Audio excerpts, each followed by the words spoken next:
এটা কথা একদম ফাইনেলি কৈ গ'লোঁ। মই ইতিমধ্যে এনকুৱাৰীত উলিয়াইছোঁ কোনে কোনে মাটি বিক্ৰী কৰি আছে ইয়াত হ'ল, আৰু এইটো বন্ধ হ'ব লাগিব। আৰু যদি নহয় তেতিয়া কিন্তু মই থানাত কেছ দিম লৈ দিম। ছাৰ আজি 2 বছৰলৈকে সেই বস্তুটো হৈ আছিলে, কিন্তু এই 2 বছৰ নাই আজিয়ে এটা আগত খান্দি আছিলে কোনোবাই খবৰ পাই হেৰি আগত খান্দি আছিলে নি? অঁ ওলাইছে, মই চাই আহিছোঁ ন। চাব কিন্তু আপোনালোকে এনেকুৱা নাভাবিব যে মই কথা গম নাপাম। ইয়াত মোৰ মানুহ আছে, দৰকাৰ হ'লে বেলেগ সেয়াত হেৰি কৰিম। এতিয়া এই যে মাটিবোৰ খান্দি পেলালে, এই মাটিবোৰ এতিয়া কোনোবাই সমান কৰি দিব পাৰিব নেকি? নোৱাৰে ছাৰ, যেনেকৈ হাতীয়ে মাৰোঁতে তল যোগে প্ৰফিটৰ কাৰণে কাম কৰিব। আৰু আমি অসমীয়া জাতিটো হ'লে এটা ধোঁৱাখলীয়া জাতি, নিজৰ বস্তু আমি হেৰি কৰিব নোৱাৰোঁ। সেই মাটিখিনি ভালকৈ থকা হ'লে আমি কিবা কৰিব পাৰোঁ। এতিয়া কাকডোঙা নৈয়ে যদি কাইলৈ ইয়াতে খুন্দা নামাৰিব, এইবোৰ খান্দি দিয়াৰ লগে লগে এই কথাখিনি মই গম পাইছিলোঁ। গম পাই এতিয়া আজি মই এই স্থানসমূহ পৰিদৰ্শন কৰিলোঁ।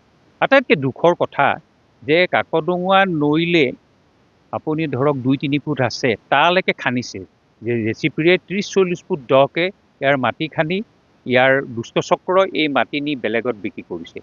আৰু এই মাটিখিনি আমাৰ ফৰেষ্টৰ যিসকল দায়িত্বত আছে তেওঁলোকে কি কৰি আছে সেইটো মই সুধিম, DFOক সুধিম মই তেওঁক যে ফৰেষ্টৰ ডিপাৰ্টমেণ্টটো প্ৰকৃততে দৰকাৰ নে প্ৰয়োজন নাই, যে তেওঁলোক থাকিও কেনেকৈ মাটি শ হেক্টৰ মাটিত এই যি তেওঁলোকে প্ৰকাণ্ড তেওঁলোকে কুঁৱা খান্দি মাটি লৈ গৈছে।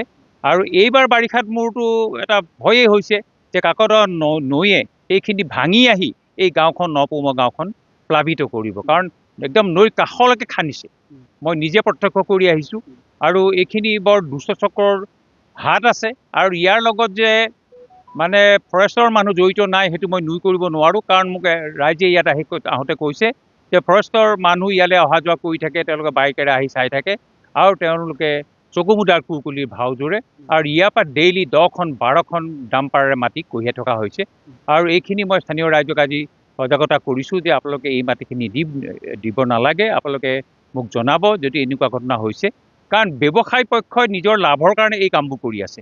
ইয়াত মাটি, কাৰণ এইখিনি ফৰেষ্টলেণ্ড হয়, এই মাটিখিনি যেতিয়া বহু দকৈ 30 ফুট 40 ফুট দকৈ খান্দিছে, ভৱিষ্যতে এই জেগাটোত মানুহ মানে বসতি কৰিবৰ কাৰণেও উপযুক্ত নহ'ব, আন কৃষি কৰ্মৰ কাৰণেও উপযুক্ত নহ'ব। সেইকাৰণে মই চৰকাৰৰ ওচৰত গুহাৰি জনাইছোঁ আৰু এইটো মই আগ্ৰহ ৰাখিছোঁ যে এই কামখিনি যাতে ইমিডিয়েট বন্ধ হয়।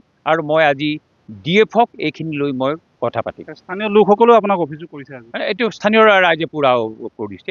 ইয়াতে বেছি মানুহ জড়িত নাই, কিছু 10-12জনমান মানুহ জড়িত আছে, যি ইয়াতে কি কৰিছে যে চাহৰ পুলি বাগান বনোৱাৰ এটা আছিলা লৈ তেওঁলোকে মাটি দখল কৰিছে, কৰি বেক চাইডৰ গোটেই মাটিবোৰ তেওঁলোকে লাখ টকাত বিক্ৰী কৰি আছে।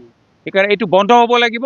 আৰু মই এতিয়া বিভাগীয় কৰ্তৃপক্ষৰ লগত কথা পাতিম আৰু প্ৰয়োজন হ'লে সেই মাটিখিনি আমি একেবাৰে চিল কৰি দিয়াৰ কাৰণে চেষ্টা কৰিম। মুখ্যমন্ত্ৰীকো দৃষ্টিগোচৰ কৰিব ন, মই এইটো কৈছোঁৱেই, মুখ্যমন্ত্ৰী ডাঙৰীয়াক মই কৈছোঁ যে এনেদৰে যদি আমাৰ যিবিলাক মাটি সম্ভাৱনাপূৰ্ণ মাটিবিলাক যদি এনেদৰে খান্দি লৈ যোৱা হয়, তেতিয়াহ'লে এই গাঁও অঞ্চলৰ ৰাইজৰ জীৱন নিৰ্বাহ একেবাৰে দুৰ্বিষহ হৈ পৰিব। কাৰণ এইবাৰ বানপানী নপৌমা গাঁৱক ভালদৰে চুব, কাৰণ একদম কাকডোঙা নৈৰ কাষলৈকে যিহেতু খান্দিছে, এইবাৰ সেইবোৰ ভাঙি আহি কাকডোঙা সোমাই আহিব।